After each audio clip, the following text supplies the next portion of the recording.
نحمده ونصلي ونسلم على رسوله الكريم أما بعد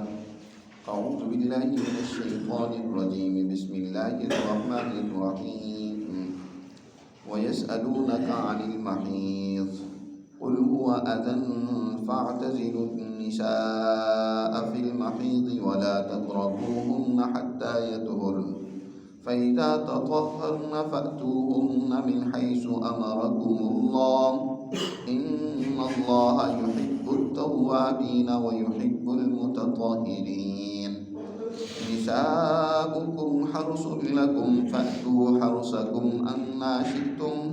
وقدموا لأنفسكم واتقوا الله واعلموا أنكم ملاقوه وبشر المؤمنين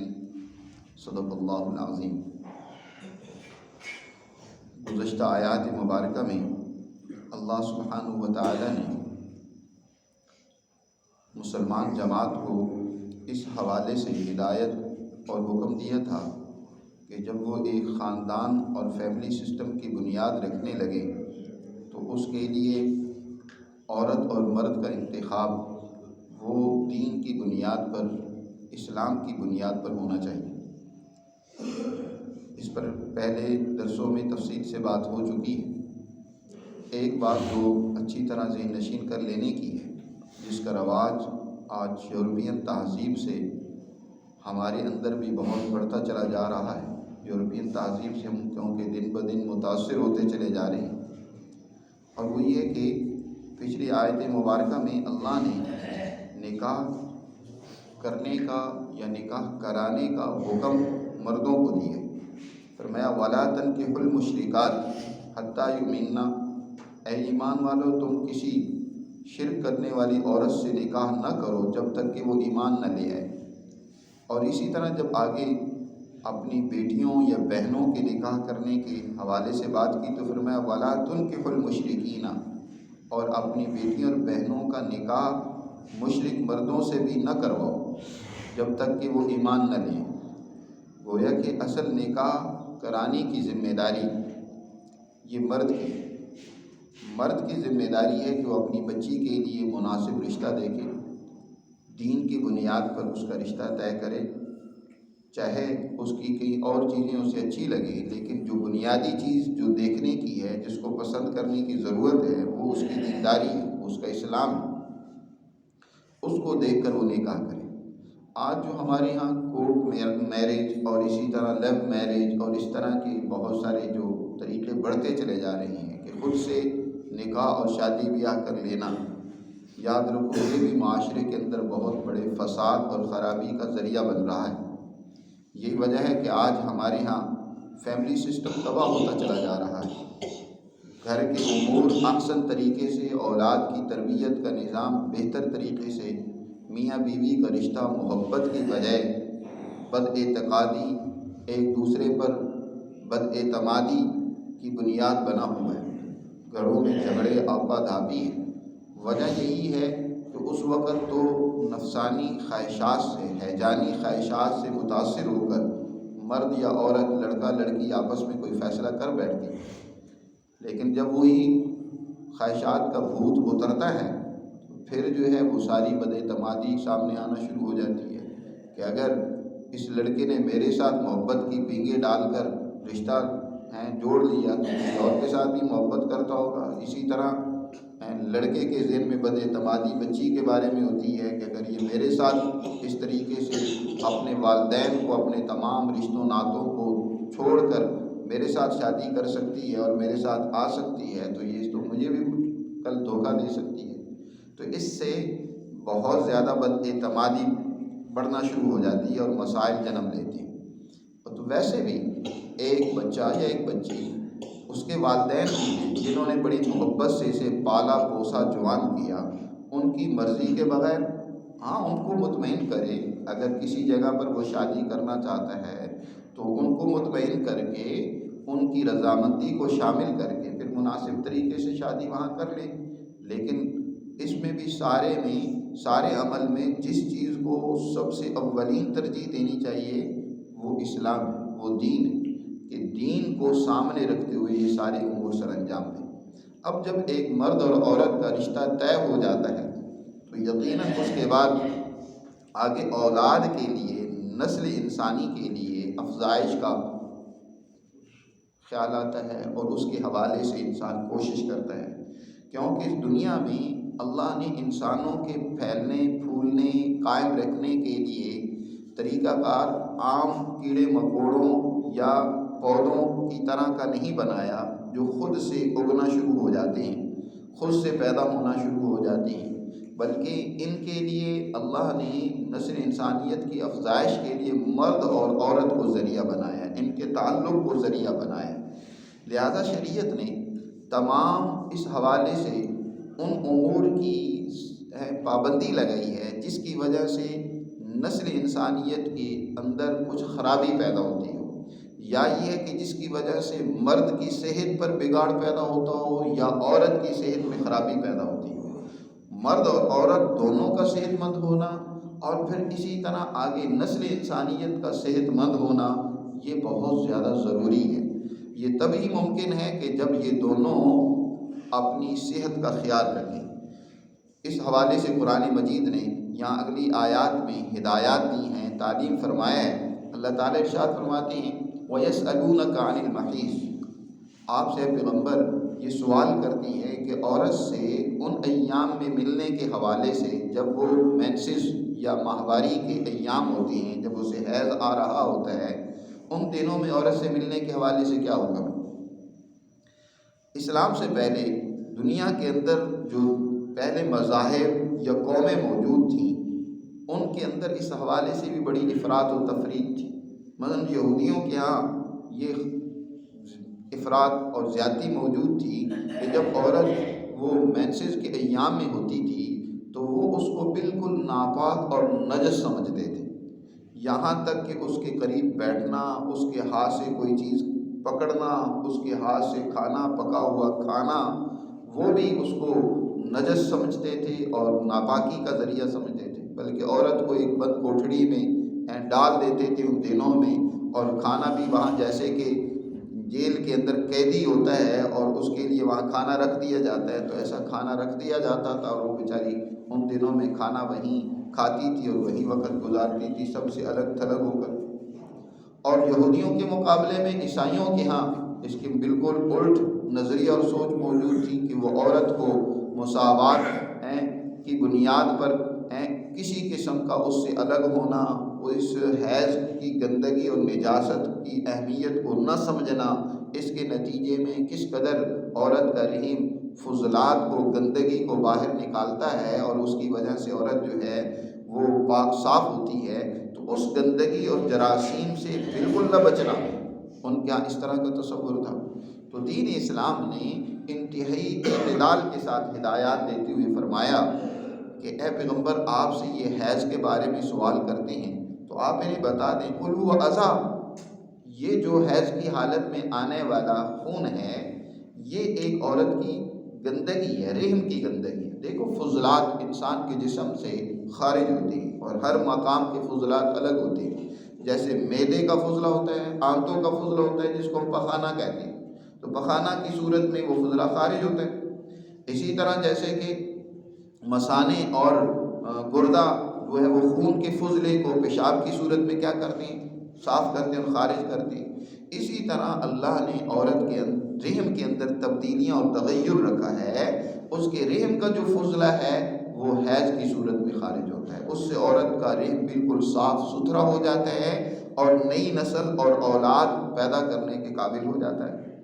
تو جب وہ حیض عورت کو آ رہا ہے، وہ خون آ رہا ہے جس کی ہر عورت کی اس حوالے سے تاریخیں مختلف ہوتی ہیں اور دن مختلف ہوتے ہیں، 3 دن سے لے کر کم سے کم 3 دن اور زیادہ سے زیادہ 10 دن یہ عورت کے حیض کے ہوتے ہیں۔ ان میں سے کسی کے 5 دن، کسی کے 7 دن، کسی کے 4 دن، بہرکیف ہر عورت کا مزاج الگ ہوتا ہے، اس حوالے سے بہر صورت 3 دن سے لے کر 10 دن کے اندر جو خون ہوتا ہے اس کو خون حیض کہا جاتا ہے۔ بعض خواتین ہوتی ہیں کہ ان کو بیماری پیدا ہو جاتی ہے، رحم کے اندر کوئی سوزش ہو گئی، رحم کے اندر کوئی زخم ہو گیا، کوئی شریان پھٹ گئی، تو اس کا خون 10 دن پر بھی بند نہیں ہوتا بلکہ بعد میں بھی جاری رہتا ہے۔ اس کے بارے میں نبی کریم صلی اللہ علیہ وسلم نے فرمایا کہ وہ خون ایسا ہی ہے جیسے کہ کسی کی نکسیر کا پھوٹنا ہے، وہ تو بیماری کی وجہ سے ہے، کوئی رگ پھٹ گئی اس کی وجہ سے خون آ رہا ہے، اس کا علاج ہونا چاہیے، اور وہ ناپاکی نہیں ہے، وہ ایک جسم کا خون ہے۔ لیکن یہ جو اس سے پہلے 10 دن کے اندر اندر جو خون آتا ہے، یہ در حقیقت ناپاک خون ہے، اس میں جراثیم موجود ہوتی ہیں، یہ رحم کا فضلہ ہے۔ اس دوران عورت کے ساتھ اختلاط اور ملاپ در حقیقت خاص طور پر جماع کی صورت میں یہ منع اور حرام ہے، کیونکہ اس کے نتیجے میں مرد بیمار ہوگا، عورت بیمار ہوگی، پیدا ہونے والی نسل اگر حمل ٹھہر جاتا ہے تو وہ معذور پیدا ہوگی، اور اللہ سبحانہ و تعالیٰ یہ چاہتے ہیں کہ نسل انسانیت صحت مند ہو، نسل انسانیت آگے بڑھے، تندرست پیدا ہو۔ اس لیے ان دنوں میں عورت کے قریب جانے سے روک دیا گیا اور منع کر دیا گیا کہ ان دنوں میں عورت کے بالکل قریب تم نے نہیں جانا۔ فرمایا وَيَسْأَلُونَكَ عَنِ الْمَحِيضِ، حیض کے بارے میں آپ سے سوال کرتے ہیں کہ ان دنوں میں عورت کا قرب کیسا ہے، تو فرما دیجئے قُلْ هُوَ أَذًى، یہ حیض تو در حقیقت ایک گندگی ہے، ایک ناپاکی کی چیز ہے، لہذا فَاعْتَزِلُوا النِّسَاءَ فِي الْمَحِيضِ، حیض کے دنوں میں عورتوں سے الگ رہو، اعتزال کا حکم دیا، اور اس سے مراد یہ ہے کہ ان سے جماع نہ کرو، باقی ویسے ان کی قربت، ان کے ساتھ بیٹھنا، لیٹنا، ان کے ساتھ مل کے کھانا بنانا، کھانا یا دیگر امور سر انجام دینا، اس کی ممانعت نہیں ہے، بلکہ خود نبی کریم صلی اللہ علیہ وسلم سے حضرت امی عائشہ صدیقہ رضی اللہ تعالیٰ عنہ فرماتی ہیں کہ آپ صلی اللہ علیہ وسلم، میں حیض میں ہوتی تھی تو بسا اوقات آپ صلی اللہ علیہ وسلم اپنا سر مبارک میری طرف جھکا دیتے تھے اور میں حضور کا کنگھا کر دیتی تھی، اور ایک مرتبہ تو ایسا ہوا کہ حضور دیر سے باہر لوگوں کے امور میں مصروف رہے، رات کو دیر سے آئے اور آ کر آپ نے نماز شروع کر دی، آپ دیر تک نماز پڑھتے رہے، مجھے نیند آ گئی اور سردی کا موسم تھا، آپ صلی اللہ علیہ وسلم نماز سے فارغ ہوئے تو آپ کو بھی سردی لگ رہی تھی، آپ نے مجھے بلایا اور اس کے بعد آپ صلی اللہ علیہ وسلم نے میری رانوں میں سر رکھا اور آپ سو گئے، میں نے اوپر آپ صلی اللہ علیہ وسلم پر جھکاؤ کر لیا تو اس سے آپ کی سردی کچھ کم ہوئی۔ تو آپ انتہائی یعنی ایک دوسرے کے ساتھ ملنا، بیٹھنا، لیٹنا، اس کی ممانعت نہیں ہے، ممانعت در حقیقت اس عمل کی ہے جس کے نتیجے میں آگے انسانیت پیدا ہوتی ہے، کیونکہ اب وہ جراثیم ہے، وہی جراثیم مرد کے اعضاء پر لگیں گے تو وہ بیمار ہوگا، بہت ساری بیماریاں، ایڈز کی جیسے بیماری ہے جس کے نتیجے میں یہ چھوتی بیماری آگے ٹرانسفر ہو جاتی ہے اور بہت بڑے اور امراض کا باعث بن جاتی ہے، تو اس کا سبب بھی بسا اوقات یہ گندگی یا یہ جراثیم اس کا سبب بن جاتے ہیں۔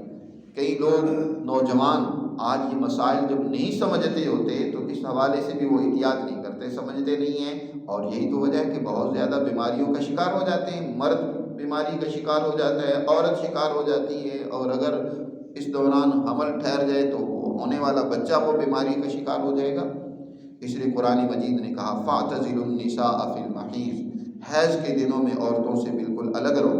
وَلَا تَقْرَبُوهُنَّ حَتَّى يَطْهُرْنَ، جب تک وہ پاک نہ ہو جائیں ان سے قربت اختیار نہ کرو، یعنی جماع ان سے نہ کرو جب تک پاک نہ ہو جائیں، عورت پاک ہو جائے یا کم از کم ایک نماز کا وقت اس کا حیض بند ہوئے گزر جائے تو پھر اس کے بعد وہ بھی ایک حکمی طہارت ہے، تو جب عورت پاک ہو جائے، طاہر ہو جائے، تو پھر اب تم اس سے کیا کر سکتے ہو، غسل کر لے، صاف ستھری ہو جائے، اس خوشبو لگا لے، وہ گندگی کے اثرات ختم ہو جائے، تو فَإِذَا تَطَهَّرْنَ، جب وہ پاک ہو جائیں تو فَأْتُوهُنَّ مِنْ حَيْثُ أَمَرَكُمُ اللَّهُ، تو اب ان کے پاس آؤ جہاں سے تمہیں اللہ نے حکم دیا ہے، جس طریقے سے اللہ نے تمہیں حکم دیا ہے اس طریقے کے مطابق اب تم ان کے پاس جا سکتے ہو اور اپنی خواہش بھی پوری کر سکتے ہو اور آگے نسل انسانیت کا انتظام کر سکتے ہو۔ یہاں اللہ نے فرمایا من حیث امرکم اللہ، جیسے تمہیں اللہ نے حکم دیا ہے، یہ بھی نہیں کہ عورت کا نکاح تم سے ہو گیا تو ہر جگہ عورت کو تم استعمال کرنے لگ پڑو۔ اگلی آیت اس حوالے سے مزید وضاحت کرتی ہے اور فرمایا، پہلے تو اس کو بیان فرمایا ان اللہ یحب التوابین و یحب المتطہرین، دیکھو اگر تم سے اس طرح کی کوئی غلطی ہو جائے، مینسز اور حیض کے دنوں میں عورت کا قرب تم نے اختیار کر لیا، بڑا جرم کیا ہے، تمہیں اللہ سے توبہ کرنی چاہیے، معافی مانگنی چاہیے، استغفار کرنا چاہیے۔ اللہ ایسے لوگوں کو پسند کرتا ہے جو توبہ کرنے والے ہیں، یحب التوابین کو اللہ پسند کرتا ہے۔ اور اسی طرح تمہیں ان دنوں میں عورت سے الگ رہنا چاہیے، یہ طہارت کی بات ہے، تمہارے اندر پاکیزگی کی بات ہے، گویا کہ تم طہارت پسند ہو، گندگی کے قریب نہیں جاتے ہو، تو متطہرین بننا چاہیے تھا تمہیں، ایسے لوگ اللہ کو پسند آتے ہیں۔ اور اگر غلطی ہوگی تو توبہ کرو۔ اب آیا استغفار کے علاوہ اگر کسی مرد نے عورت سے حیض کی حالت میں عورت سے قربت اختیار کر لی تو کیا اس پر کوئی کفارہ بھی ہے؟ اس بارے میں ایک روایت ہے جس میں 1 دینار کفارہ دینے اور دوسری روایت میں آدھا دینار کفارہ دینے کے حوالے سے حکم ہے۔ فقہا نے اس کو مختلف حالتوں پر محمول کیا ہے۔ بعض فقہا نے کہا کہ اگر عورت کے اس حیض کا خون، اس کا رنگ بدل گیا، سرخ رنگ کا خون آ رہا ہے تو پھر تو 1 دینار دے، اور اگر اس کی رنگت بدل گئی، مٹیالہ رنگ ہو رہا ہے، بند ہونے کی طرف جا رہا ہے، اور اس وقت اس نے قربت اختیار کی تو آدھا دینار دے۔ یا اسی طرح جو ہے اس حوالے سے حکم دیا ہے کہ اگر عورت کا حیض جو ہے وہ 10 دن سے پہلے بند ہو جائے، پھر تم نے قربت اختیار کی ہے تو 1 پورا دینار کفارے کے طور پر دو۔ 10 دن بند ہونے پر ابھی اس نے طہارت اور غسل نہیں کیا تھا، تم نے اس سے اختلاط کر لیا، ملاقات کر لی، تو اب تمہیں آدھا دینار دینا ہوگا۔ تو کفارے کا بھی حدیث میں حکم آیا ہے، اگرچہ یہ وجوبی اور فرض درجے کا نہیں، اصل لازم اور فرض تو یہ ہے کہ تمہیں اس عمل پر ندامت ہونی چاہیے، اپنے اس عمل پر اللہ سے معافی مانگنی چاہیے، اس سے توبہ کرنی چاہیے کہ آئندہ اس قسم کی حرکت تم بالکل نہ کرو، اس سے باز رہو۔ اصل تو یہ ضروری ہے، ان اللہ یحب التوابین و یحب المتطہرین۔ باقی دیکھو عورت اور مرد کا تعلق اور رشتہ کیسا ہے، قرآن نے اس کو ایک بہت ہی عمدہ پیرائے میں یہاں بیان فرمایا نساؤکم حرث لکم، عورتیں تمہارے لیے تمہاری کھیت کی طرح ہیں، حرث لکم، جیسے کھیت ہوتا ہے ایک کسان کے لیے، جیسی زمین وہ تیار کرتا ہے، جس قدر عمدہ زمین ہوتی ہے اسی قدر اس سے بہترین پیداوار ہوتی ہے، تو یہ عورتیں تمہارے لیے اسی کھیت کی طرح ہیں، حرث لکم، اس سے تمہیں پیداوار لینی ہے، یعنی نسل انسانیت کو آگے بڑھانا ہے، اس سے تم نے اپنی اولاد کو، اپنے خاندان کو آگے بڑھانا ہے، تو اس لیے تم اس کا بہترین وقت کا انتخاب کرو، بہترین عورت کا انتخاب کرو کہ اس سے اولاد ہو تو تندرست ہو، صحت مند ہو، کسی قسم کی اس پر بیماری نہ ہو، کسی قسم کی کمزوری نہ ہو۔ اس سے یہ بھی معلوم ہوا کہ اگر عورت بیمار ہے یا مرد بیمار ہے تو اس کو پہلے سے دیکھ لینا چاہیے کہ کہیں ظاہر ہے اگر کھیتی خراب ہو، کھیت تندرست صحیح نہ ہو، اس میں پانی کھڑا ہوا ہو تو اس میں بیج نہیں ڈالنا چاہیے، اگر بیج ڈالو گے تو وہ بیج ضائع ہو جائے گا۔ تو اگر پہلے سے کچھ ایسا ٹیسٹ کروا کے یا دوسرے طریقے سے معلوم ہو جائے کہ مرد اور عورت دونوں صحت مند ہیں، بسا اوقات شرم و حیا کی وجہ سے مرد بیمار ہوتا ہے اور وہ بتاتا نہیں ہے، اپنے والدین کو رشتہ کر دیا جاتا ہے، شادی ہونے کے بعد پھر والدین بھی پریشان ہیں، جی اولاد نہیں ہو رہی، اور بچی والوں کو بھی تکلیف میں مبتلا کیا ہوتا ہے کہ یہ تو اس قابل ہی نہیں ہے کہ اولاد اس سے پیدا ہو سکے، تو یہ پہلے فیصلہ کر لینا چاہیے تھا۔ یا اسی طرح بچی میں کچھ ایسی بیماری ہیں جس کی وجہ سے اولاد نہیں ہو رہی تو اس کا علاج ہونا چاہیے اگر قابل علاج ہے، اور اگر علاج نہیں ہو سکتا تو پھر ایسا نہ کرے کہ ایسے ہی رشتہ کر دے، جی اس کو دیکھے۔ بہت ساری خواتین ایسی بھی، ایسے لوگوں کو ضروری ہوتی ہیں کہ ان کی اولاد تو ہوتی ہے لیکن وہ چاہتے ہیں کہ گھر کے نظم و نسق کو چلانے کے حوالے سے کسی بیوہ سے شادی کر لی جائے، تو ایسی جگہ پہ اس بچی کی شادی کر دے جب اس سے اولاد نہیں ہونی، تاکہ آگے نسل انسانیت کے بڑھانے کے حوالے سے کسی قسم کی پریشانی پیدا نہ ہو۔ تو فرمایا بمندرہ تمہارے لیے کھیت کے۔ اور پھر ایک اور حکم بیان فرمایا جو وہاں ایک سوال پیدا ہوا تھا مدینہ کی سوسائٹی میں، اس حوالے سے قرآن نے اس کو بھی واضح کیا ہے۔ مدینہ کے لوگ جو تھے ان کا آپس میں ملنے کا ایک ہی انداز اور طریقہ تھا، اور وہ بھی در حقیقت یہودیوں سے متاثر تھے، کیونکہ یہاں یہودی وہ تھے جو اپنے آپ کو مذہبی اور اہل کتاب کہتے تھے، تو مدینہ کے جو انصار تھے، مشرکین تھے، وہ ان سے کافی متاثر تھے۔ یہودیوں نے یہ بات پھیلا رکھی تھی کہ اگر کوئی مرد عورت سے پچھلی طرف سے ملاقات کرتا ہے، یاد رکھو مقام ایک ہی ہوتا ہے ملنے کا جہاں سے پیداوار ہوتی ہے، مقام بدلتا نہیں ہے۔ یہ بھی لوگوں نے خرابی پیدا کر لی ہے۔ یہاں اللہ نے کھیت سے تعبیر فرمایا، جہاں سے کھیتی ہوتی ہے، جگہ وہی ہوتی ہے جہاں سے پیداوار ہو۔ جہاں سے پیداوار نہ ہو بلکہ فضلہ خارج ہو، گندگی خارج ہو، وہاں اپنی خواہش پوری کرنا تو بہت بڑا جرم ہے۔ نبی کریم صلی اللہ علیہ وسلم نے ایسے لوگوں پر لعنت فرمائی ہے۔ ہاں طریقہ کار کوئی بھی آپ اختیار کر سکتے ہیں۔ مرد عورت کے پاس کس طریقے سے جائے، اس کے لیے ایک سوال پیدا ہوا۔ مدینہ کی سوسائٹی میں تو ایک ہی طریقہ تھا کہ عورت کو چت لٹا کر تم اس طریقے سے اپنی خواہش پوری کرو، بلکہ یہودی کہتے تھے کہ اگر دوسرا طریقہ اختیار کیا جائے، پچھلی جانب سے عورت کے اسی مقام میں ہی جو مقام متعین ہے اس میں خواہش پوری کی جائے تو اس سے ہونے والا بچہ مہنگا ہوتا ہے۔ مہاجرین ان کے ہاں دوسرے طریقے بھی تھے، تو ایک مہاجری جب مدینہ میں آیا، اس نے ایک انصاریہ خاتون سے شادی کی، تو انصاریہ سے اس نے اپنے طریقے کے مطابق ملنا چاہا۔ اس نے کہا میں تو نہیں اس طریقے سے ملنے دوں گی، ہمارے ہاں تو یہ طریقہ معیوب اور برا سمجھا جاتا ہے۔ اس نے قریب آنے سے انکار کر دیا۔ یہ معاملہ آپس میں بڑھا،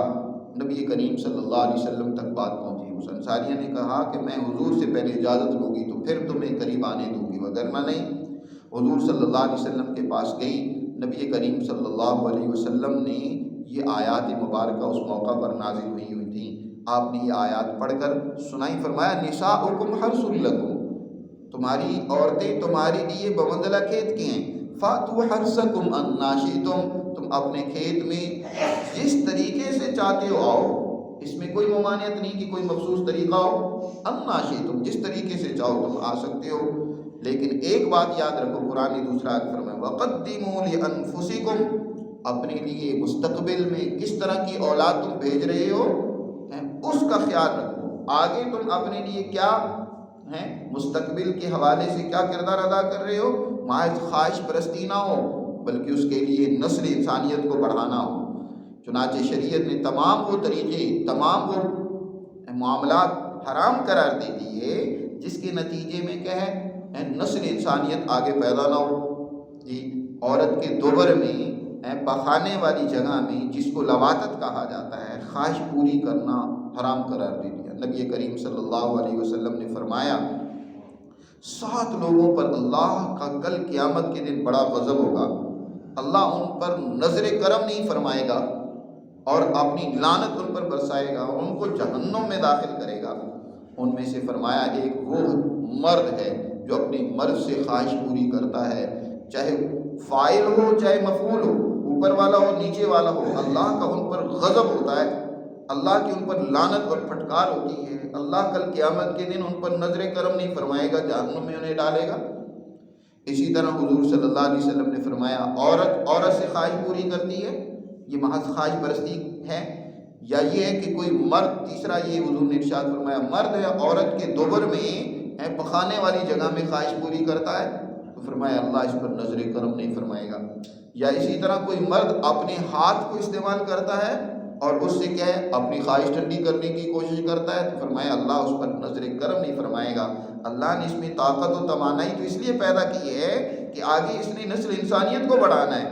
آج کل نوجوانوں نے اپنی تباہی کر رکھی ہے، اپنے آپ کو برباد کر رکھا ہے، ہاتھوں سے شادیاں کر رکھی ہیں۔ حدیث میں آتا ہے کل قیامت کے دن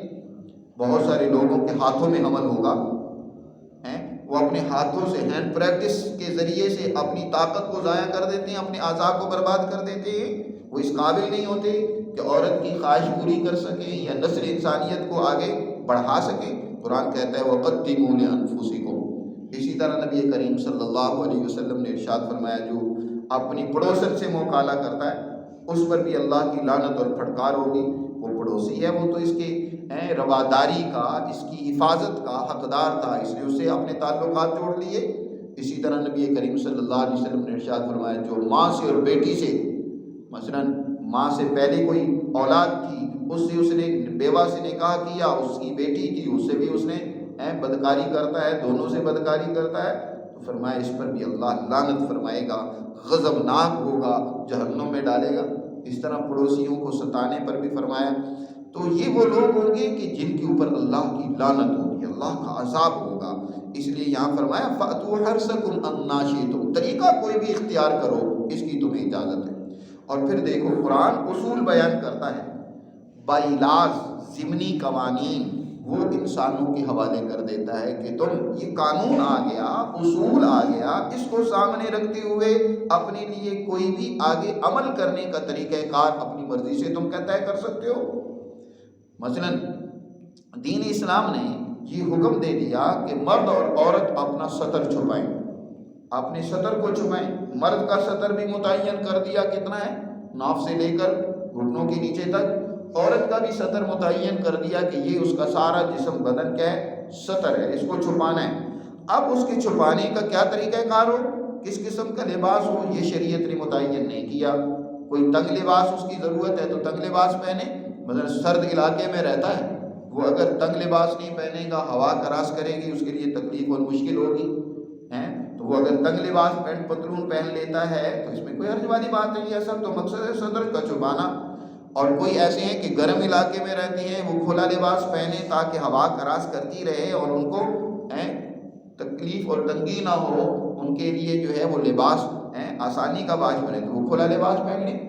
اب اس پر کوئی زور ڈالنا شروع کر دے، یہ جو ہم لباس پہن رہے ہیں یہ تو سنت ہے، باقی سارے خلاف سنت ہیں، نہیں، شریعت نے اس کے لیے کوئی لباس متعین نہیں کیا۔ ہر ایک اپنی ضرورت کے مطابق جون سا لباس بھی پسند کرتا ہے، انا شئتم، جس طریقے سے چاہو۔ اسی طرح شریعت نے یہ متعین کر دی ہے کہ عورت کے پاس کن دنوں میں تم نہیں جا سکتے، کس جگہ پر تم نے جانا ہے، یہ متعین کر دیا، لیکن اس کے لیے طریقہ کار کیا ہونا چاہیے، باعلاج تم خود اپنی مرضی سے طے کر سکتے ہو، طریقہ کار کوئی بھی اپنا سکتے ہو۔ نبی کریم صلی اللہ علیہ وسلم اس حوالے سے فرمایا کرتے تھے، جب کوئی میں حکم دے دوں تو اس پر عمل کر لیا کرو، جو بھی تمہاری سمجھ میں آئے اس کے مطابق اس پر عمل کر لیا کرو، اس کی کیڑے نہ نکالو، ہندی کی چندی نہ کیا کرو، بس اس پر عمل کر لیا کرو، اللہ تعالیٰ تمہارے اس عمل کو قبول کر لے گا۔ اور اگر تم یہودیوں کی طرح، اللہ نے فرمایا تھا گائے ذبح کرو، وہ کوئی بھی گائے ذبح کر دیتے تو مسئلہ حل ہو جانا تھا، لیکن انہوں نے کیڑے نکالنے شروع کر دیے۔ جی اچھا بتائیں گائے کا رنگ کیسا ہونا چاہیے، گائے کی عمر کیا ہونی چاہیے، اچھا گائے اس سے پہلے کھیتی باڑی کے لیے استعمال کی گئی ہو یا نہیں یہ بھی ہمیں بتائیں۔ اس طرح کے سوالات شروع کر دیے تو پھر شریعت نے سختی کر دی۔ گائے کا ایک مخصوص اس کا مخصوص عمر اور مخصوص رنگ اور مخصوص حالت بتائی، جس کو بڑے مہنگے داموں انہیں خریدنا پڑا۔ تو یہ اس طرح مشکلات پیدا کرنے کی ضرورت نہیں ہے۔ تو قرآن اصول بیان کرتا ہے، آگے جو باعلاج ہیں ضمنی قوانین ہیں وہ انسان اپنی مرضی سے طے کر سکتا ہے۔ تو قرآن مجید نے یہاں اصولی بات تو یہ کہہ دی کہ عورت تمہارے لیے کھیت کی طرح ہے، انا شئتم، جس طریقے سے بھی تم اس کے پاس آنا چاہو، کھڑے لیٹے بیٹھے، طریقہ کوئی بھی ہو اختیار کرو، تمہاری مرضی ہے، لیکن یہ یاد رکھو کہ وقدموا لانفسکم، تم نے آگے مستقبل کی حکمت عملی طے کرنی ہے، بنانی ہے کہ مستقبل میں تمہاری اولاد کیسی ہونی چاہیے، جو ملک و قوم کے لیے، ملت کے لیے کردار ادا کرے، دین کی غلبے کے لیے، ترقی کے لیے کیا کرے، کردار ادا کرے، ایسی اولاد کی فکر کرو، باحیا باسلیقہ سمجھدار اولاد تم تیار کرو۔ وقدموا لانفسکم واتقوا اللہ، اصل چیز ہے اللہ کا ڈر اور تقوی، تمہارے دلوں میں تقوی ہونا چاہیے، اللہ کی عظمت اور ہیبت ہونی چاہیے، اس کے احکامات پر عمل پیرا ہونے کے حوالے سے فکر ہونی چاہیے۔ وَاعْلَمُوا أَنَّكُمْ مُلَاقُوهُ، اور یہ بات بھی جان لو کہ بے شک کل تم نے اللہ کو ضرور ملنا ہے۔ یہاں جو بھی حرکتیں کر رہے ہو ان کا حساب و کتاب ہونا ہے۔ اللہ کے احکامات اور قوانین کی خلاف ورزی کرو گے تو یہ نہیں ہے کہ تم چھوڑ دیے جاؤ گے،